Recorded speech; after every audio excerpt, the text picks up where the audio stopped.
Then explain. You did not answer the question. Why did the president send out his press secretary, who's not just the spokesperson for Donald Trump? He also serves as the spokesperson for all of America at times. He speaks for all of the country at times. Why put him out there for the very first time in front of that podium to utter a provable falsehood? It's a small thing, but the first time he confronts the public, it's a falsehood? Chuck, I mean, if we're going to keep referring to our press secretary in those types of terms, I think that we're going to have to rethink our relationship here. I want to have a great open relationship with our press, but look what happened the day before, talking about falsehoods. We allowed the press to come into the Oval Office and witness President Trump signing executive orders. And of course, the Senate had just confirmed General Mattis and General Kelly to their 2 posts, and we allow the press in. And what happens almost immediately? A falsehood is told about removing the bust of Martin Luther King Jr. from the Oval Office. That's just flat out false. And it was corrected immediately. Chuck, why was it said? Chuck, why was it said in the first place? Because everybody is so presumptively negative. Climb into the head of that reporter. No, that it's okay. No, excuse me. Oh, no. That reporter was writing on behalf of the press pool. That falsehood got spread 3,000 times before it was corrected. Excuse me. It does not excuse, and you did not answer the question.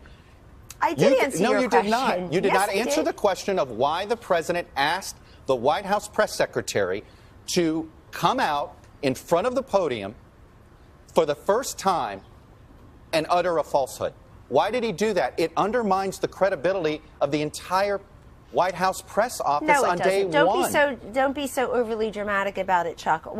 You're saying it's a falsehood, and they're giving Sean Spicer, our press secretary, gave alternative facts to that. But the point remains. Wait a minute. Alternative facts? Alternative facts. 4 of the 5 facts he uttered. The one thing he got right was Zeke Miller. 4 of the 5 facts he uttered were just not true. Look, alternative facts are not facts. They're falsehoods. Chuck, do you think it's a fact or not that millions of people have lost their plans, their health insurance, and their doctors under President Obama? Do you think it's a fact that everything we heard from these women yesterday happened on the watch of Barack Obama? He was president for 8 years. Donald Trump's been here for about 8 hours. Do you think it's a fact that millions of women, 16.1 million women, as I stand here before you today, are in poverty along with their kids? Do you think it's a fact that millions don't have health care? Do you think it's a fact that we spent billions of dollars on education in the last 8 years only to have millions of kids still stuck in schools that fail them every single day? These are the facts that I want the press corps to cover, and this is why I'm here at the White House to change awful numbers like that. That is not what yesterday was about. So you have not answered the question. You did not answer the question. It's what this presidency is going to be about. You sent the press secretary out there to utter a falsehood on the smallest, pettiest thing. I don't think anybody can prove that. Look, I actually don't think that. Maybe this is me as a pollster, Chuck, and you know data well.